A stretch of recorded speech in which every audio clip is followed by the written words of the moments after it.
And now, it's time for TJwow.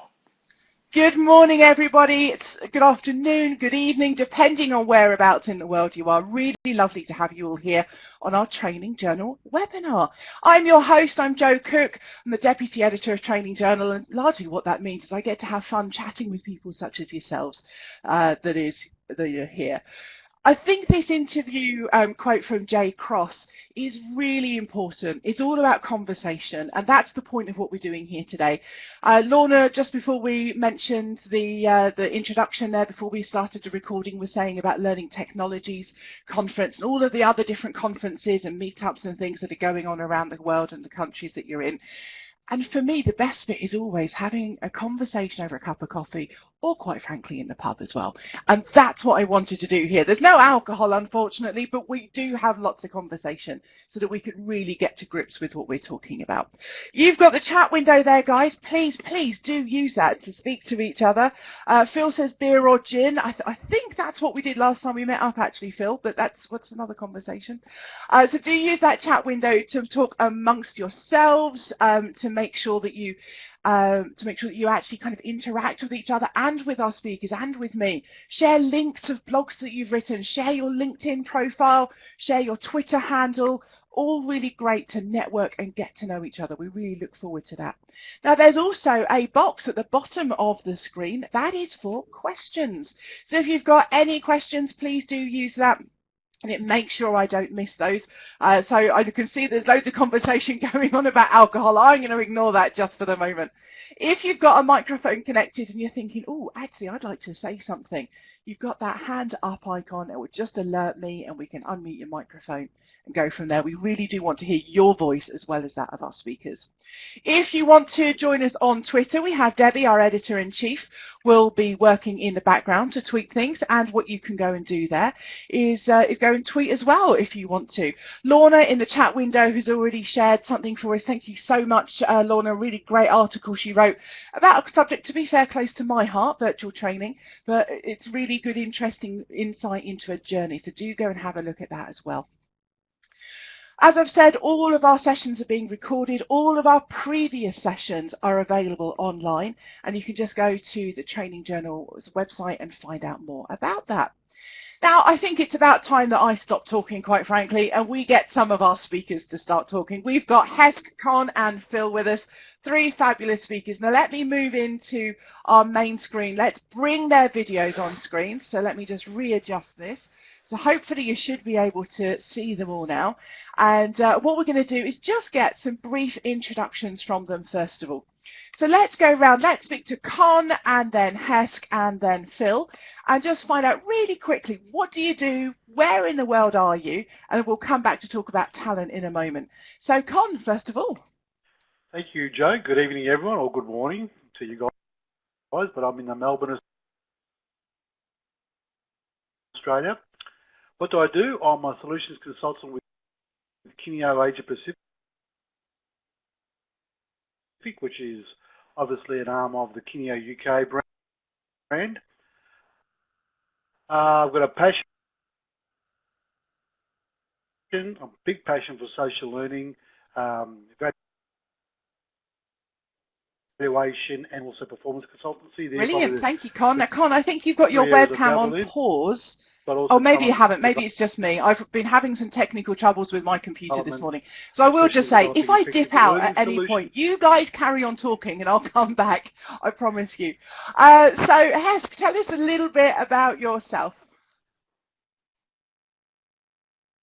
I'm using myself, that'd be helpful. Hi everybody, my name's Hesketh Emden. My background very originally was engineering, shock horror. And I've been in engineering training and development, and then more broadly in talent management, putting in place tools and techniques to identify and develop leaders of the future.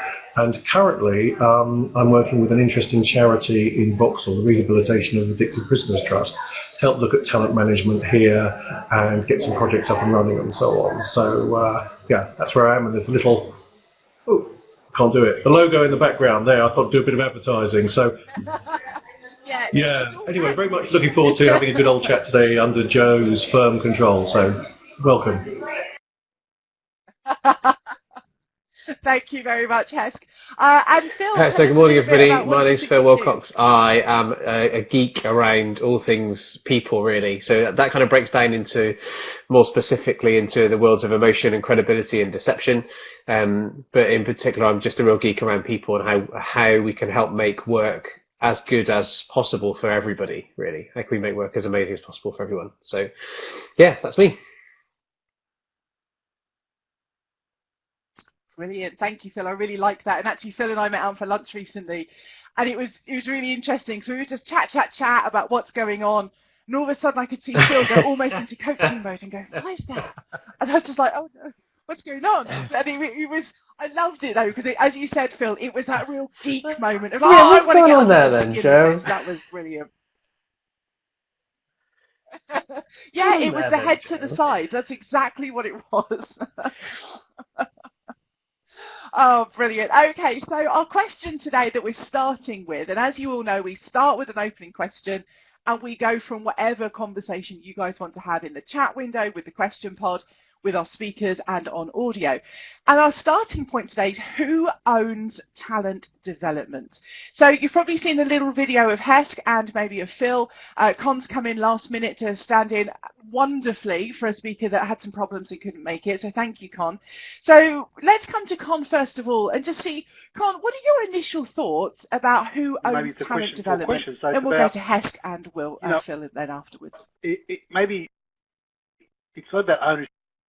It's about who cares about it, who's the one that's interested in it, who's the one who is actually responsible for making sure that it does occur. So there was a similar poll that Jane Hart ran recently around learning. So it's very similar in the same vein, which she asked who's responsible for your learning and development for your job? And the question was you, your manager, or your organisation. And I think the same sort of principle applies for talent development. Who owns talent development?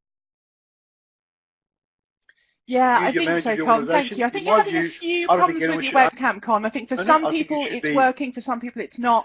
So what you can do, Con, is just click the cross to stop your webcam and let's start it again and see if that's working. So it's working for some and not for others. So we'll see how that goes. In the meantime, Hesk, what are your thoughts about that? I think she's right, but I'd say the but. I think ultimately it does belong to everybody, but the starting point really has to be the business, because that's the overarching structure that employees work within. That's the organisation that is doing work, making money, building value. So I think that has to be the starting point, but everybody is responsible. And I think we need to tap into, and we're doing more of it, tapping into individuals' desires to learn, making use of new technology, flexibility and so on, and the different interests of individuals, because it's not just learning to do better for their job, it's stretch, it's opportunity, it's excitement. And I think it's that breadth that we need to tap in to ensure that individuals then are able to do what the organisation needs.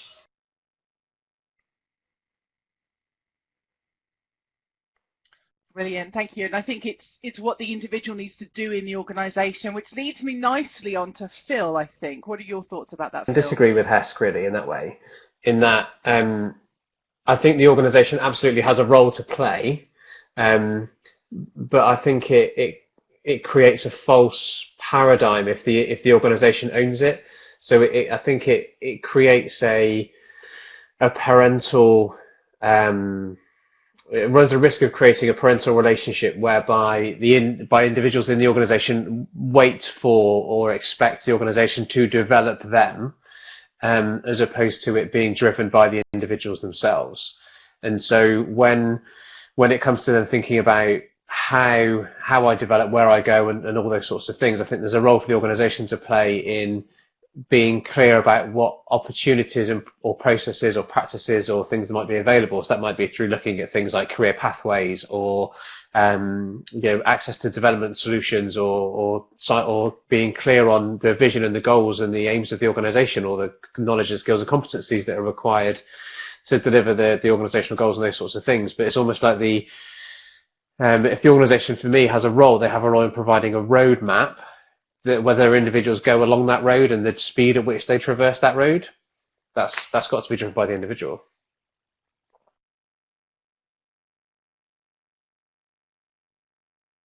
Interesting point. Thank you, gentlemen. And I like the fact that you're not always agreeing with each other as well. That's really important to get those different views. And so everybody, what do you think in the chat window? You've heard a few points here from our speakers today, but your input is equally valid, if not more so. So Namita, thank you so much for your green tick there. You're saying, yep, agree. Lorna has said, for me, I think the business needs to empower individuals to own their development. Outside of work, people are avid learners, and inside work, they expect the business to develop them. So Lorna, I know we tested your microphone. At any point, if you want to open it up again, I know you're in an open plan office, but you're really welcome to. Jeff has said, great point, Lorna. Elaine says, thanks, Phil. That really rings true for me. Martin's agreeing with Lorna, and that she came up with a great term last week. You are the leader of you. Oh, Lorna, that was brilliant. Really like that. And Martin says we need to replicate what we do out of work in the workplace. That's such an interesting point. I'm going to come to Con on that one, about replicating what we do outside of work in the work environment from a learning, maybe a career point of view. What are your thoughts around that, Con? I was thinking that if it's going to be, it's up to me. That if I am going to succeed in my organisation, or even as an individual, outside of that, it's got to be up to them. That sense of entitlement, I think, is what Warner's touching on, which is about inside work, they expect the business to develop them. Again, that's part and parcel of the way organisations form, hierarchies are developed, job competencies are put together, job roles are structured. That's all part of that, because someone's got to be responsible for someone along the line. I think we've got to break that mould. No, I just want to pick up on Jeff's comment, really. So Jeff says research shows that people are often poor stewards of their own development, so empowerment and supportment are really important. So I'd be interested in the research, Jeff, that sits behind that. So one of the things I mentioned earlier on is that I'm a bit of a geek. So I'd be fascinated to know, kind of, to read where you got that from. To a certain degree, I agree with you. But I don't know if it's that people are poor stewards of their own development, or just the way of organisational life is that it's not credible to drive your own development. So if I put myself back in when I was in an organisation, there was one occasion in particular, and granted this was what now? So it was 2006, so a number of years ago, 9 years ago now. But I got a reputation as a brown nose because I was constantly going and finding people and learning. So I was reading books. You could regularly find me sat in the Learning Resource Centre in the organisation that I worked in. You'd find me chatting to senior leaders. You'd find me, going to sit with the sales team or go sit with the marketing team to find out what was happening in the big wider world.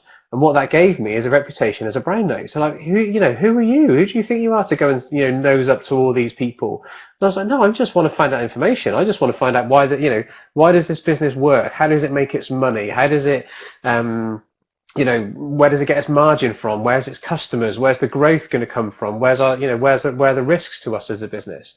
But it wasn't credible. It wasn't something that within that organisation in particular, I can't comment for, work worldwide, but for my organisation that I was in, it wasn't a credible activity. So I then had to start doing it under the radar.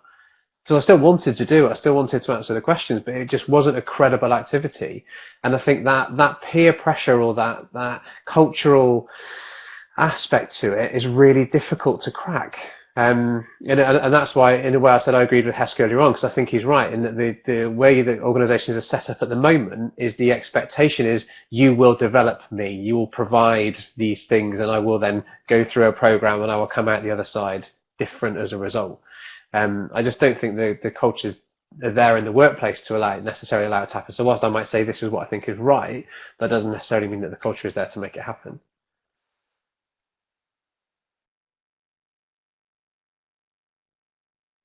Yeah, oh gosh, an interesting story that you shared there, Phil. Thank you for that. And Hesketh, I know that from what you put in the chat window and from our conversations previously, you've probably got an insight around that cultural element, the what's in it for me when somebody's offering training. When Phil was talking about culture particularly, because moving around from organisation to organisation, I saw there was a comment, I think, from somebody about the NHS. I've done a lot of work on talent management in the NHS. But moving around from organisation to organisation, you have to work within the existing culture to move people on. Now, some organisations, and particularly people have been referencing small organisations which are dynamic and things, and it's part and parcel and maybe modern and using social and being fast. Here, where I am at the moment with the drugs charity, and it's reasonably new role here, the environment, we have a lot of staff, all our frontline staff on the whole, are working in prisons, which are very stressful environments. So I'm wanting to encourage people to start owning their own development and exploring e-learning and what's out there, to start with from their own interest point of view, to get them used to moving on. But it's been pointed out from a mindful perspective. People are going into prison in the morning. It's clunk, clunk, clunk. It takes ages to get in. It's stressful. The environment is really tough. Some pretty difficult things go on. And by the end of the day, you're having to go clunk, clunk, clunk to get out. People want to switch off, and it's part of their mental health, really, not to be engaging with work outside the normal day. So that is an interesting challenge, and I need to understand that and work with it. You can't just implement things, but there are enough people here to work and get enthusiasm and build in that way. But environment and readiness is so important.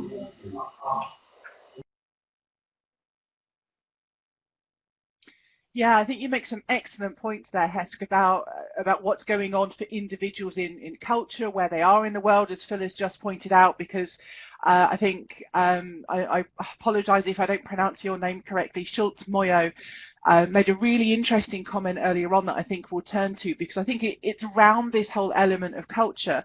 So let me just paste this again into the chat window that Schultz had said earlier on. I think it's a really fascinating point.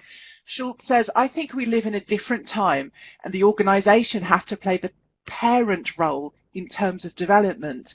And that, for me, is really interesting, because is that due to a particular organisation, such as you were talking about, Hesketh, which is really maybe restricted, maybe very, very specific in way they do things, or is that something more to do with the culture? So in the chat window, guys, but also let's come to Phil, then Con on this. So Phil, what are your thoughts around that parent role in development? We talked about roadmaps and things like that. So yeah, it can work, and if there's a need for it to happen, whether that be driven by the organisational culture or whether that be driven by the by the geographical culture, then I'm not saying that it doesn't work. I'm not also saying it's bad. I guess I'm just saying that what that does is it will always mean that the growth of people is something that the organisation takes responsibility for. And that then creates, for me, a, so to be all transactional analysis-y about it, it creates a dependence from the child of the parent organisation to provide the development or to see them through their career.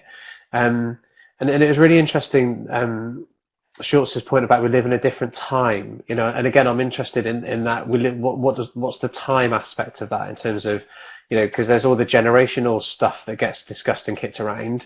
I'm not a big subscriber to it. I don't, I talk about Generation Blah a lot. So interestingly, I found a couple of articles in the last couple of weeks that have challenged my thinking, which is good. But I guess, I suppose there's bits in that I'm not sure about, and the longevity of it, I guess, in a way, and how long can an organisation take the parental role for that sort of stuff. Yeah, I'm not sure.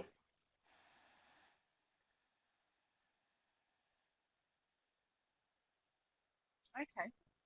Interesting points. And Liz says, I disagree. I think that learning and development has been too much in a parent role. And certainly we see a lot of that where, L&D have been trying to do stuff and actually we're restricting what's going on in the organisation. So that's an interesting point there, Liz. And Schultz, he says, Phil, I think the way we learn, not just organisationally, but as a society has changed. We are just not good communicators without our electronics. And in all honesty, the first step to any development is communication. And unfortunately, people do not know how to communicate anymore. So I think there's an interesting challenge. Maybe a bit of a sweeping generalisation, Schultz. But Schultz, it'd be really interesting to know what country you're in and what industry you're working in case I've missed that as well. Hesk, what are your thoughts on this? I get the sense that you have something to say.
Yeah, it's very interesting points about at what point should you or shouldn't you be a parent in there.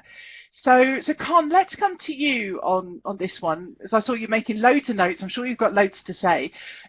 Con, is it all about scaffolding? Yeah, well, is that what we're talking we about, use a lot or of is it terms something around else? this, so we can talk a lot of our concepts and ideas. I think Phil makes a very good point, and I'm interested in what Schultz is saying. For me, I refer back to Charles Jennings and the performance detective approach, which is espoused, which I think is what we should be about. I mean, the parental role, sorry, it doesn't sit well with me. I think we should be facilitators of learning. We should be curators of learning. And like Catherine says, we should be that sort of signposters of learning opportunities. That's the one, Joe. Thank you for pulling it out. That's the one. We should be signposters of opportunities.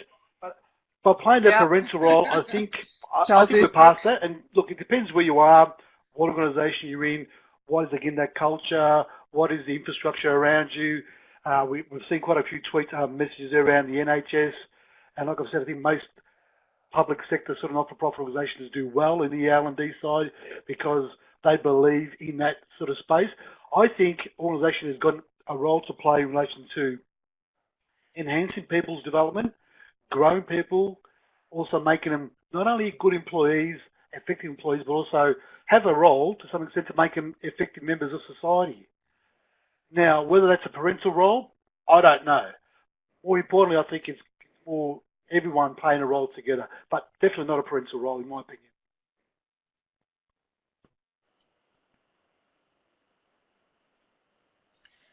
Ah, very interesting. Okay, Con. So it's not a parental role, but it's about us all working together. Amy says, when I say we, I'm saying us as L&D and us as learners. We often separate ourselves from learners, and we shouldn't. Amy, what a great point. Because maybe that's what kind of brings us into the us and them and the parent I hadn't role. thought about that, Phil, to be what are honest. your thoughts around that? So that's fine, that's good. So that was, so no, I did put my hand up because I was commenting on something, I wanted to comment on something from earlier on.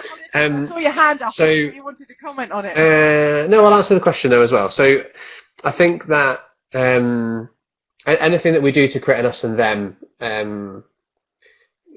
by its language in use indicates distinction and definition. And because I'm because I'm a geek, I did some Googling last night and I found some interesting articles. So I found this one. So this is an open source one, and I found. I was going to say, you got so this is a lady called I think it's Christina Mayer, and one of the things that she talks about is kind of where does an organisation or where do people within an organisation begin from? So what are some of their kind of core starting points, and where do they start? So for example, she talks about, it's a classic 2x2 matrix, but she talks about is your starting place either exclusive or inclusive, and is it stable or developmental? So what you have in the top left corner then would be stable and exclusive. So that's the talent is stable, it's something that's set and fixed, and it's something that you have or you don't have. Because it's stable and exclusive, and that would kind of play into the narratives around war for talent, and finding talented individuals. Now you might say that talent is inclusive, which means everybody has some, but it's also stable, which kind of links into the strengths-based approach, which is where people have some strengths, and what we should do therefore is play to those strengths. So you then contrast that then with it being that's the stable aspect. So if we then go to developable as an aspect, so if it was developable and exclusive, then that would be kind of nature and nurture interactions, and then you develop individuals with potential. How you define if they have potential or not is something else. But then if it's developable and inclusive, that then starts from an ethos of everyone can become a talent through development. And I get really fascinated by a book called Black Box Thinking, which is by a guy called Matthew Sotidis. He's an ex-British table tennis player. And he talks a lot in that book around this debate around where is talent? Where does talent come from? And I'd encourage anybody to read it because it's a fascinating read. But I think when it comes to us in organisations, it's where do we want to start from? What's our base? Where are we basing our assumptions on talent off of? And one of the organisations I was doing some work in over the last couple of years, Boots Opticians, they have a purpose, which is we commit to enrich the life of every person, and we're a health-led optician, and we care about a whole lot more. So when I was working with them and consulting with them, I was like, well, if that's your purpose, your starting point of only a few people have talent is just in direct contrast to your purpose. So actually, we completely flip the organizational ethos on its head and say, well, actually, we start from a talent point. We start from a perspective on talent of everyone has it and everyone owns it. And if they want to develop it, it's up to them. And it was a journey. So this is back to Hesketh's point from earlier on. When I started working with them, very much was in a parental state, and there were still elements of that when I finished working with them, but we were very much looking to go on a journey. But I think that paper is a really interesting place to start from.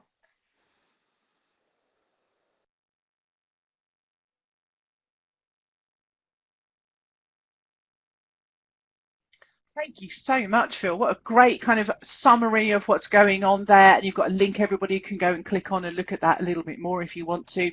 There are some absolutely great comments in the chat window as well. I can't read out every single one right now, but some really good stuff. One I think that's interesting from Liz, and I'll come to you, Hesketh, on this one in a moment, because I know you've got some quite diverse experience.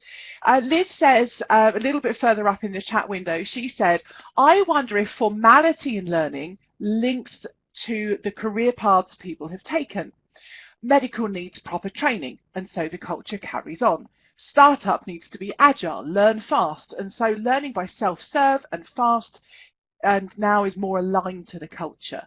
What are your thoughts on that? It's almost back to that culture point, I think, Hesketh, but is there any other insight in there?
Absolutely, Hesketh, and obviously we definitely, as you say, shouldn't be kind of too broad in our stereotype, if you like, but it's an interesting place to start and take that conversation forwards.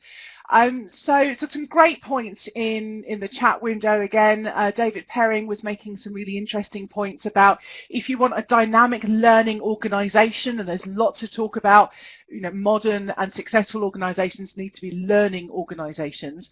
You need to hire the attitudes that focus on development. So some really good stuff there. And Liz is saying, thank you, Hesketh, really great reply as well. Schultz is saying a lot of you are speaking on self-development. Please clarify. So let's clarify that in the chat window. I want to come to Con. Con, I feel like I've ignored you for a little while, and that's no good whatsoever. So let's come to you. I think we had Catherine Smith made a really great couple of points earlier on in the chat window. And I'm just going to paste those in again because I think there was some good stuff to come back to that I'd like your opinion on, Con. So Catherine said, staff become risk adverse and don't see that they have training unless they've sat in a classroom. And I'm totally with you on this, Catherine, because most people know me as a virtual training kind of specialist. So I'm with you on not sitting in a classroom. And Catherine goes on to say, I recently signposted a member of staff to a number of different resources that could support her in her development as a new manager. We have short videos, basic management stuff, TED Talks, etc. And her response was, I think I'll wait till I can attend a proper course. Oof, I hear you, baby. I hear you. I hear you, baby. Con, do you feel my pain on this? What are your thoughts around it? You hear me?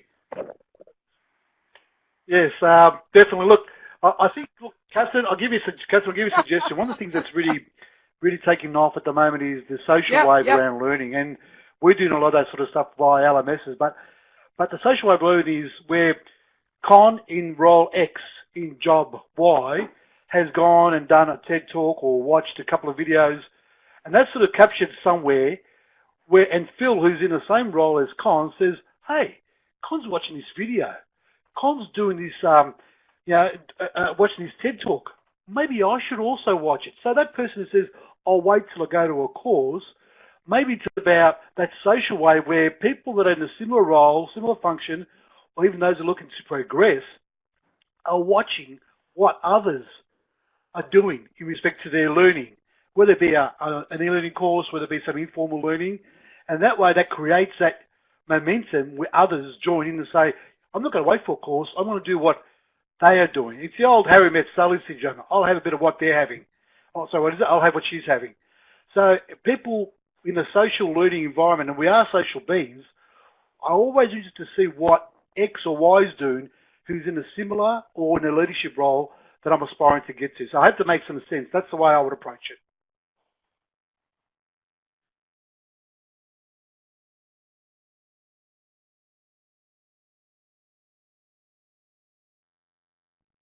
Great, thank you very much, Con, on that. And it's all about, I think, variety and changing people's attitudes. I hate to say it goes back to culture again, but maybe there's an element of that as well. So we've got some great stuff coming through about what self-development is. David Perring says self-development equals individuals find out, proactively learn, share, investigate, and ask for feedback, acquire, practice, do. Under my own initiative. I love the do part, David. That's so important. If you haven't come across, let me think of his spelling of his name, Harold Jarkey, before. He's got to go and look up. He talks about something called seek, sense, and share.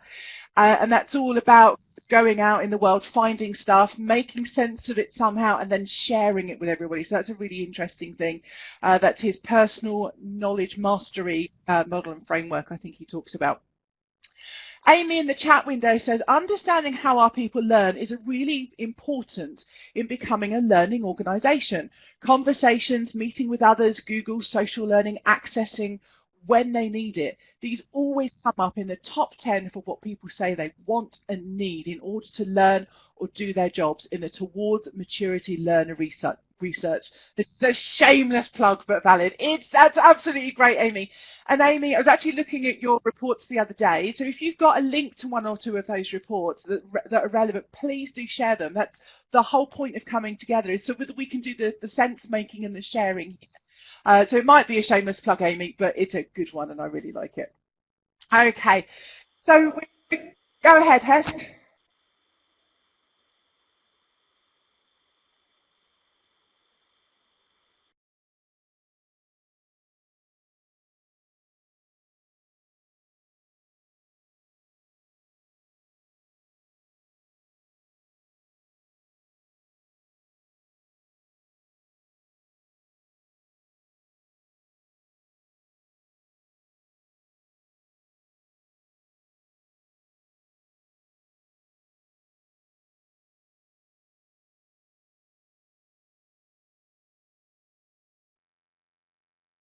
Okay.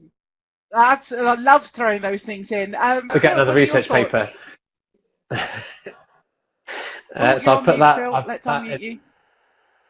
So I've put that in as well Talking now. away, though. See, that's the advantage of This webcam. is by, I've forgotten his surname now. William Shyman, and his paper was called From Talent Management to Talent Optimization.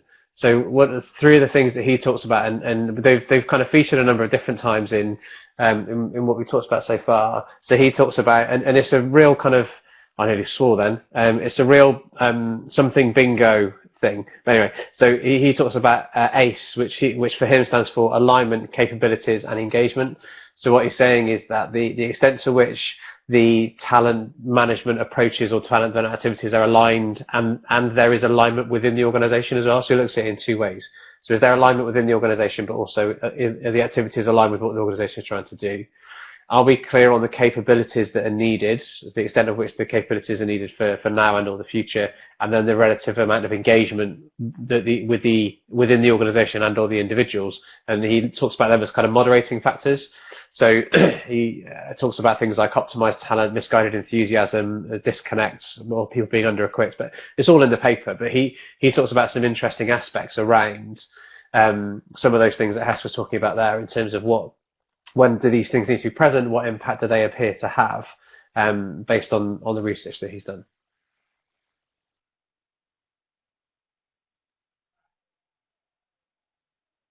Yes.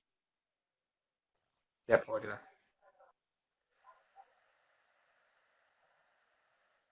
Fantastic. Thank you. And have you shared that? You did. I see you've shared the link there. Brilliant. Thank you very much.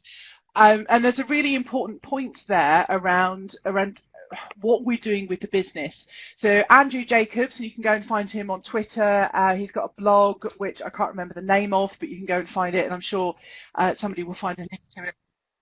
Oh, thank you. I knew it was something like that, Hesk. There we go.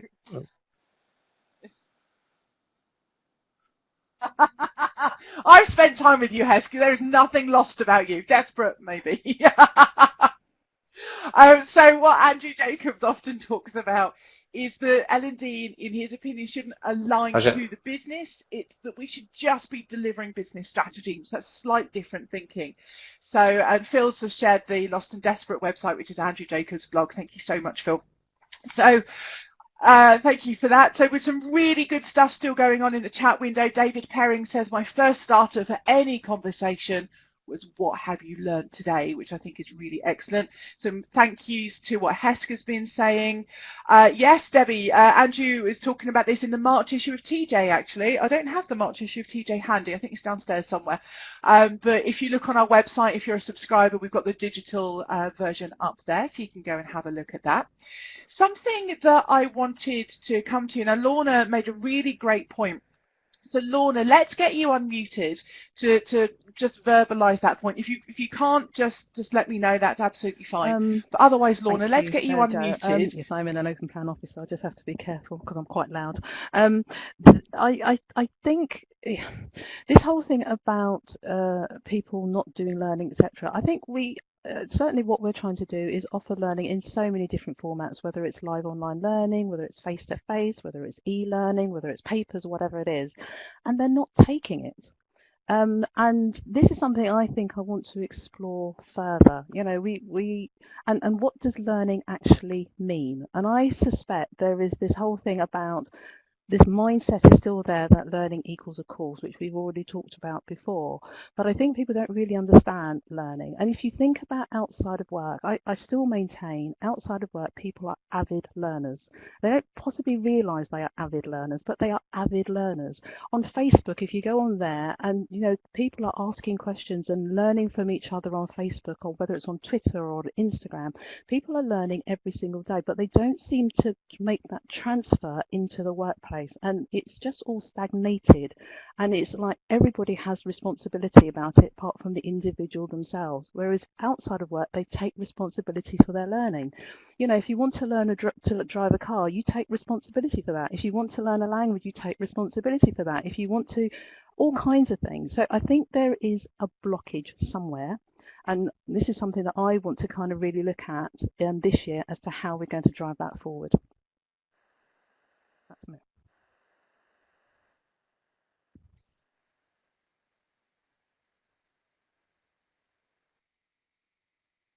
Oh, Lorna, so well said. Thank So, you very so much for that. Really appreciate you. on one hand, you know, this is my classic kind of, what can you know, what do you know me for? Either talking about context, saying I agree and I disagree, or saying it depends. So I'm going to go for I agree and disagree again. So I think for me, Lorna, the distinction is that in those examples that you gave, people have a really specific need. You know, so I need to be able to find out what's wrong with my car. I need to be able to repair this. I need to be able to cook this. I need to be able to prepare whatever it is. There's a very specific kind of defined task that needs to be done. And the challenge then when it comes to organizational talent management development programs is I don't think we often meet that tangible need. We go, oh, what would be a core talent management program, or what do we think people are going to need? And back to one of the points earlier on, in fact, you know, do learners make poor learning, you know, need analysis, if that's even a word, which is not, but anyway, I've made that now. You know, I think there's some real challenges in that about how do we, you know, find out what the real pinch points are for people so that we can make sure that they have something to go to when they need it, but also, you know, how do we get people to be clear about, I need to solve that problem, I need to go and solve that issue. So I think, yeah, for me, there's some, I agree with the principle of what you're saying, absolutely. And I think the challenge is that often in work, we've got tasks to complete, not problems to solve necessarily. So, you know, when we just got our to-do list to work our way through, it's not as keen, there's not as keen a driver for us to go, right, I need to go find a resource to help me solve that problem. But I think, sorry, Phil, people are doing that every day. You know, I have problems all the time, and I will go onto Google or I will go onto YouTube. I will find the answer to things. I don't wait for a course to go and find the answers to stuff. So I think people are doing that. I just don't think they connect that with their learning. That's what I'm saying. So as I said, it's and I agree they do it. And if you look at the research by Good Practice, you know, and Ferguson and the guys up at Good Practice in Edinburgh, they've done some really interesting stuff into how to, you know, and they called it the secret learning life of managers. It was one. And then there was another one which was getting inside the head of UK managers. Both, you know, were really interesting surveys. And their questions that they asked in that survey weren't about learning. They're like, what learning needs do you have? The questions were, what problems do you have that you need to solve? Now, there are some issues with that around the responses that they got to that survey. Were the responses just what people had issues with that particular day, or what was front of mind when they were answering the survey? Or actually, were they deep reflective responses? We don't know that. So I agree that people do it, but the distinction I'm making, I guess, is that in talent development, which is the frame I'm putting around my answer, I suppose, Lorna, is I think in terms of everyday practice, yes, but in terms of talent development, which is what we're talking about here today, I'm not sure that talent development is geared up to deliver learning in that way. Okay. We can disagree. We can disagree. It's fine. We could debate this on and on.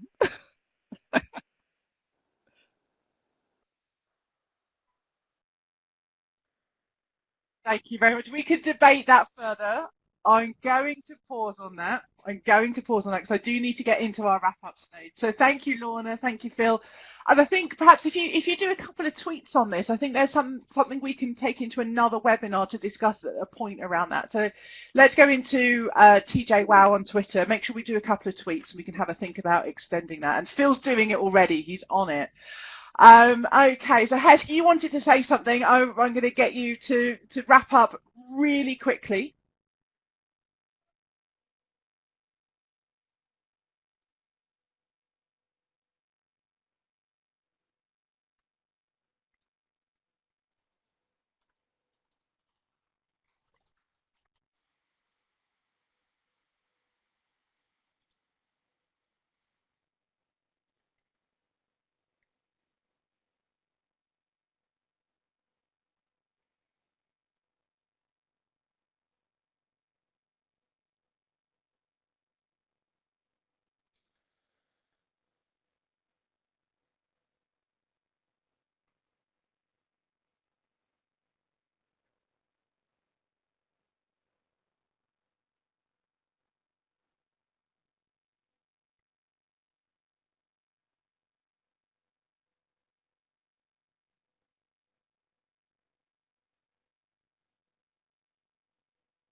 Thank you very much, Hesketh. And I think that kind of goes back to kind of what we were talking about earlier on. Lorna asks, is that learned helplessness? Gosh, I feel like I've opened a complete can of worms with this webinar that we've got absolutely nowhere. Yeah, it's just exploding, isn't it, Phil?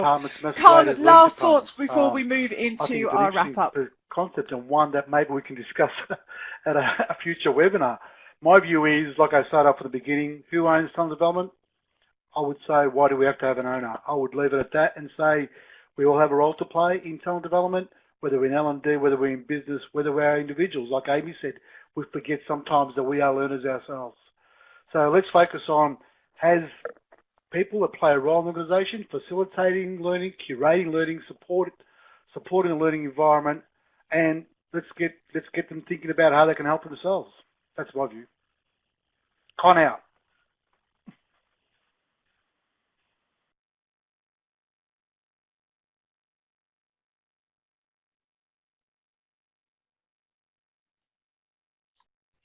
Thank you. Thank you very much. There was a question in the chat window, do I have a link to the MOOC? I think I found the link. Then you can go and click on that. Whoever asked that question, I think it was Catherine. So thank you very much, Catherine. Great points, one and all. What we're going to do now is we're going to go into a reflection point. So I'm going to take everybody off the webcam. They're still here. They can still contribute. Don't worry. It was the right link. Thank you, Catherine. Martin has asked how many people are here on Twitter. So if you want to just put your Twitter handle in, then Martin will get an answer to that if you want to share that. As we go into our reflection point, I just wanted to highlight one thing that Liz Brandt said earlier on, except that's the link that I've just pasted. So let me copy and paste this properly. Liz said earlier on, we need to remind people that they learn fast and now outside of work. And in work, we need to help them with resources to be able to learn faster now. And I think that's quite a nice little summary of what's going on there. So let's go off webcam. So we'll wave goodbye on the webcam, but we're still all here, so don't worry. Feels like we're on Twitter, kind of looking around. So let's come into our reflection point here. And you're still using the chat window, which is absolutely brilliant. So what we're going to do here, because the whole point of anything is, well, what we need to make sure is we do something with this afterwards. So what I'd like you to do is I'm going to turn on the drawing tools. They're on the left of your screen. I've got an icon on the right, a screen grab that shows you what they look like. If you're using a computer, what you can do is click on the T text tool. You can then click on the screen, and let's just do a quick practice. I'm going to put my name on there, and it would be great if you would then write your name in, click on the screen, and show it to everyone. A little bit of a practice. If you're on a mobile device, I think P. Long, you're on a mobile device, it won't work for you with the text, so you'll have to use the chat window if you want to say something. It's a little bit of a shortcoming of the mobile tool, I'm afraid. So we've got loads of people sharing their Twitter handles in the chat window, so hopefully that's giving Martin an answer to his question. So if you're playing with the text tool, what we're going to do is ask you a question to reflect on what is it you're going to do next after this. So most of you have had a practice with that. If you're having problems, you can always use the chat window as a backup. That is no problem at all. So we've got Lorna, Elaine, Joe, Harry, Lisa, Con, Liz and Dee have written on. If you're thinking you didn't read my name out, that's fine. All you need to do is type, then click with the mouse, and that will reveal your writing. So let's go into, somebody shared already, but let's go into the actual question. Here we go. That says, what is your action point from today's discussion? So we've just spent 45, 50 minutes having a chat around who owns talent development. I'm not sure we've come up with an answer, but we never come up with an answer on our webinars. It's all about having a chat around the point. So use that T-text tool and just think, well, from our conversation today, what am I going to do now? So P. Lung, thank you for your comment. I'm just going to paste that onto the whiteboard for you, because I know you can't do that on a mobile device, so I'm just going to put that there for you. But thank you for putting that into the chat. Absolutely lovely of you. Who knows, it might be me. Oh, now something's just happened. That might be me. It might not be me. What have I done?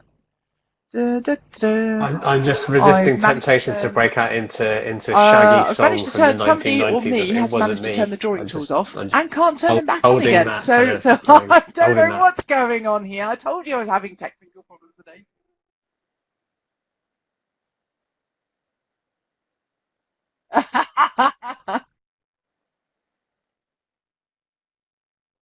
Oh dear, what is going on? This is the only trouble with coming together like this is you get technical problems. Isn't that awful? And I can't switch it on, can't switch it off. You know what? We will do a different way of doing this instead. It's always a good thing. Know your software, have a backup. Let me put a separate chat window in it just so we can separate it out from what's going on. So what I'd like you to do, please, is just use the chat window instead of what is your action point from today. So the apologies that didn't work. Something went a little bit awry, but we've got a backup. So Amy said she's going to do some reading. Thank you very much for that, Amy. I think I'm definitely going to follow that as well. P. Lung, you said in the chat window a little bit earlier on that you're going to look at how you can influence the business culture. I think that's a really interesting one. It's a really important thing to do. Con's going to look at the plasma model. So what else is it that you're going to be doing after today from what you've learned? Go and use that chat window. So Martin has gone and connected with everybody on LinkedIn, on Twitter. So thank you for that. And Phil shared a video there. Not sure what that is. I'm scared to go and click on that now, Phil. But I think probably Phil's got some other stuff he's going to share with us as well for some more reading. Jess says he's going to read some really interesting articles. Yes, absolutely. What else in that chat window? Harry says, I'm going to have a good read of Schumann article that Phil shared earlier. Thank you, Harry. Liz says to look at all the links and explore social proofing to encourage learners to be more agile and not wait for the course. Oh, social proofing, Liz, that sounds good. Catherine says, I'm running an appraisal training session for managers this afternoon and hopefully going to inspire them to ask questions such as what you've learnt. What are your aspirations? How can I help get you there? That's a great one, Catherine. Lane says, think about what we already have in place in terms of our overall roadmap and draw that up for people and engage in a discussion about it. Great. Thank you, Schultz, for your LinkedIn link there. I'm going to pop that in the main chat as well so that people can see that. If you want to share LinkedIn or Twitter or anything like that, please do so in the chat window. It's a really great way to get to know each other. What else have we got? Lorna says check out the links. Thank you, Lorna. David says check out the links as well. Is there a way these can be consolidated from the chat? Hopefully you've clicked on them as you went along, David. I'm going to investigate a way that we can maybe share that on Training Journal. So good point, David. Thank you.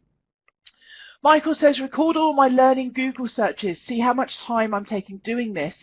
Then I have no excuse to say that I don't have time to watch TED Talks. We can always find an excuse, Michael. Namita says, my learning process has been interrupted because of some family issues followed by long illness. The first thing I have done as soon as I felt better is to get back into my learning, starting with reading, watching YouTube videos, attending webinars. Well, I'm sorry to hear that, Namita, but glad that hopefully things are on the positive and on the move forward. And it's lovely to have you here, and we do welcome you back anytime.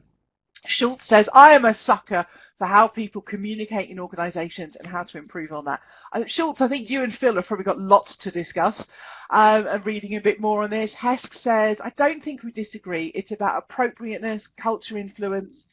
We're so diverse. Is it any wonder the business is confused? Oh, yeah, that's a good point. Liz says, by social proofing, I mean Con's idea of publicising who is using which resources. Thank you very much. Good point there from Con. Martin says, create videos for Give Back UK. You can go and look at their website around how we can help people learn in the workplace in the way they do at home. Really good point there, Martin. And there's some great videos on Give Back UK you can go and have a look at. I'm not just saying that because I'm on there. There are loads of other actual proper important people on there too. Lorna says, as part of a new development program we're currently running, I think I want to explore what learning is with our top management. I think that's great, Lorna, because one of the issues is if top senior management don't kind of get behind something, then it just doesn't filter down. There's no accountability, all sorts of different challenges. So what else have we got? Some people chatting with each other and saying thank you. So that's absolutely brilliant. We are at our last minute. Let's have a last word from Con, Hesketh and Phil to summarise the conversation today. So Con, really briefly, what are your thoughts about what everybody said here and what they're learning? I think Liz and Lorna made a massive contribution, just to name a few. My view is, like we've said at the beginning, I think talent management is one of the things we need to persist with, and talent development for that matter. But the question I'll leave you with is, how do we identify talent? How do we capture it? How do we nurture it? How do we enhance it? So these three little questions I'll leave you with. How do we identify it? How do we nurture it? How do we enhance it?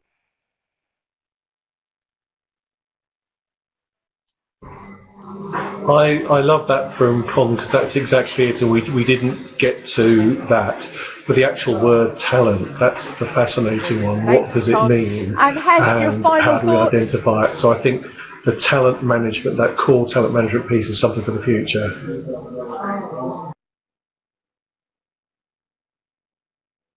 Temptation. So I think, again, I really like Con's points and agree with Hesketh. Yeah, there's actually some other stuff that sits underneath that. Thank you so much, For me, though, Phil, it's where are you starting from? Yeah, what's your starting assumption, or what are the starting assumptions that you're making around talent, and why are you making them, and what do they communicate about how you view people in your organisation, and are you okay with that? And if you can answer those 4 questions, then I think that will give you a really good place to start.